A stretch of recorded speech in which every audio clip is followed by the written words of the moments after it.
live in this area. This is unique, probably one of the first perennial streams that come off this valley volcanic mud flow, which on the other side of this ridge, there are no perennial streams. And so I think that's why the habitation here, that's 7,000 years of cultural or civilization here, is because there was a permanent water supply, abundance of oak woodlands for food, and just a great resource. Well, yeah, plus until the mid-'80s, salmon were still spawning up here. I know whether they're still up here or not is yet to be proven, I guess, but this is prime salmon and steelhead habitat, and you can see why if you're an Indian it would be an attractive place, you know, with so many oaks and acorns, and then, as you say, all the abundance of wildlife that you don't get just on the other side of the hill, because then you're out into the flats of the valley, right, valley floor wide open, but here we've got protection and habitat that.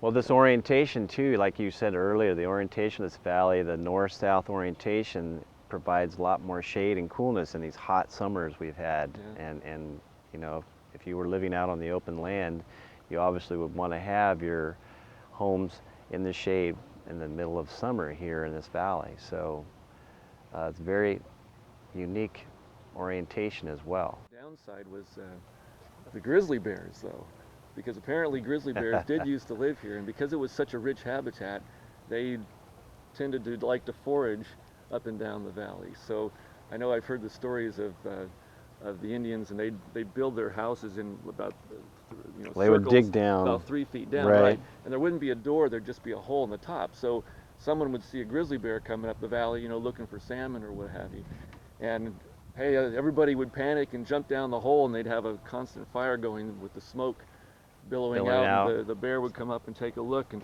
hey, too smoky for me, and he'd go on by. But that, you know, rich habitats bring rich habitats. Rich predators. Right. You know, when the Indians lived here through the years, they build their huts in circles, and they were slightly in a depression, you know, so they could hop in and hide from the bears. And in fact, you should be, well, okay, right there. That big rock is right there? Right, just below that rock, you can see the discoloration in the grass. Okay, those are the depressions. Those are at that main cultural site where they're scattered throughout the valley, but you can see the depressions. The discolored grass is in the depressions where they had their round community huts, and that's where the bulk of the group would live in those, and it's still, even to this day, still there. Yeah. You know, you stand down here, and through most of your field of vision, you could be in 2000 BC. I mean, you're out of the normal time context when you're standing down the bottom of the valley. Whitney, J.P. Whitney owned all of his 20,000 acres as far as the eye. They never did anything with it. Never that was touched the beauty it. of it. And then all the owners after that, there's a dairy operation here in the 60s and so on, but nothing's been graded here. So what we see, and what's another unique part of this, is this whole valley, despite its time, has been unchanged. Yeah, now think about that a minute. I mean, think about that in the context of western Placer County. Where can you go in western Placer County and find this, a valley like, certainly not a valley like this, because there isn't another one, but an area of this size that hasn't had, at one point or another, especially since the gold rush, hasn't had roads and grading and leveling and things that have happened through the years. I mean, this is something it has never been changed. It's as it was, at least from there to up there. Right. It's like it's been since time. Since time. Yeah. Yeah. Which is pretty awesome. Yeah. This property stops right. As Dave and Doug emphasize, what's at stake here is far too great to sacrifice for development. Up in that canyon. You know, most of Rockland from here to Highway 65 is going to be paved over, and why should we do that here? And so I think we have a chance, you know, to save this. But once it's gone, it's gone. It's gone. Yeah.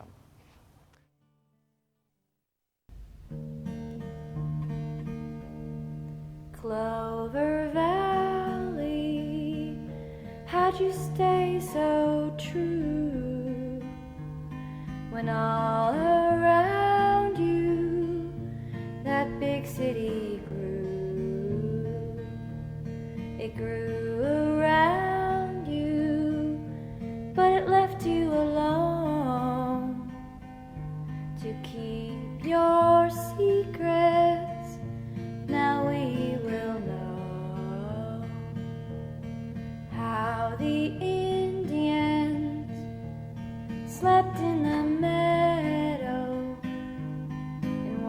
the stars at night and watched you grow. All around them, like a clover blanket, Clover Valley, don't let us forget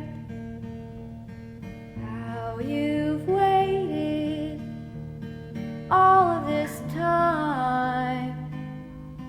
You're the last one, you're the last of your kind, and I will promise not to look away when someone tries to take you away.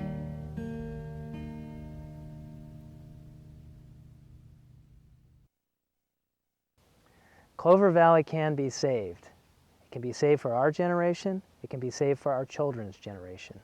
It can remain as it is for the next 1,000 years. But today it decides tomorrow. Our government leaders, our business leaders, citizens, and all of us who care must stand up. Our children are counting on it. Clover Valley, how did you stay so true when all around you the big city grew? It grew around you, but it left you alone to keep your secrets. Now we will know how the Indians slept in the meadow and watched the stars at night and watched you grow. All around them, like a clover blanket, Clover Valley, don't let us forget how you waited all of this time.